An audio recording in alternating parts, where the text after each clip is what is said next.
Nous allons donc essayer de vous donner un maximum de tuyaux pour ne pas faire demi-tour après le premier obstacle. Voici donc le sommaire de l'émission. Je vous présente mes invités juste après. Participer à des compétitions demande un bon entraînement. Quels sont les points clés de cette préparation? Comment arriver en forme le jour de l'épreuve et ne pas stresser? Les réponses avec des pros et des champions. Pour s'entraîner au saut d'obstacles, certains enchaînent les combinaisons, d'autres montent les barres. Pour le champion Jérôme Murel, ce qui compte, c'est un cheval très à l'écoute de son cavalier. Démonstration. En concours, le cavalier devient un nomade qui transporte un équipement parfois volumineux. Malle, sac ou boîte de pansage, quel est l'équipement le plus adapté? Réponse en images. Sur un parcours de CSO, certains cavaliers jouent la carte option. Comment les prépare-t-on? Explication avec l'entraîneur Jean-Marc Nicolas.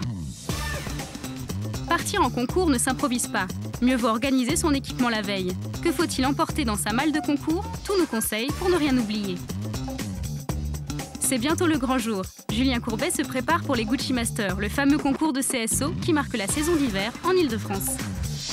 Voilà en ce qui concerne donc le sommaire de l'émission. Je vais maintenant vous présenter mes invités. Si je n'avais pas peur de me ridiculiser, je chanterais bien la Marseillaise pour elle, car je crois que nous tenons là l'une des plus grandes championnes de l'équitation. Nous avons le plaisir d'accueillir Pénélope Le Prévost. Pénélope, bonsoir, merci beaucoup. Bonsoir.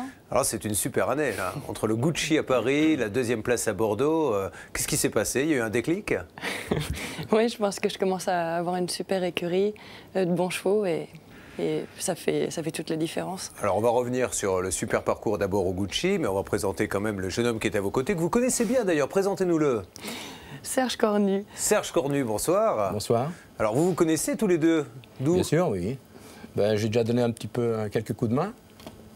À l'époque de Gilles de Balanda. Voilà, quand Gilles était entraîneur de l'équipe de France. Ouais. Pendant 2 ans, j'ai donné un petit coup de main et donc on faisait des stages à Saumur, on réunissait un peu les têtes de liste des cavaliers et moi j'amenais ma part de gymnastique. C'est toujours facile, profitez-en pour faire un petit peu l'intéressant, parce que c'est toujours facile de le dire après, mais vous saviez il y a 2-3 ans que ça allait se passer comme ça, que ça allait aller aussi haut? Elle montrait quand même des signes, hein. Des vrais signes. Il est trop gentil. Alors, on va regarder, pour démarrer, avant de voir les reportages pour nos amis amateurs qui regardent l'émission, on va quand même se refaire ce parcours du Gucci, la première belle grande victoire. C'est vraiment important. Évidemment, une victoire, c'est toujours important, mais celle-là, ça aide à passer un cap, d'avoir le respect des autres cavaliers plus que d'habitude, ça change quelque chose à ce niveau-là, au niveau du prestige? Bah, c'est sûr que de gagner à Paris devant son public, c'est quand même sympa.